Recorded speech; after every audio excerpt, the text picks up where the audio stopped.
একজন নারী, শোনেন, একজন নারী বনু কাইনুকার বাজারে গিয়েছিলেন তার প্রয়োজনে। ইহুদি তার শ্লীলতাহানি করেছে, তার সতর খুলে দিয়েছিল একজন ইহুদি।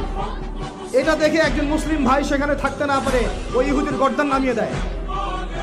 এই ইস্যুকে কেন্দ্র করে ইহুদিরা মিলে ওই ভাইকে শহীদ করে। তখন ওই বাজারে ওই ভাই ছাড়া আর কেউ ছিল না, একজনই ভাই ছিল। এরপরে এই মামলা আসলো নবীর দরবারে সাল্লাল্লাহু আলাইহি ওয়াসাল্লাম। এটা মদিনার ঘটনা। নবী সাল্লাল্লাহু আলাইহি ওয়াসাল্লাম ওই সাহাবীকে তো দোষারোপ করেনই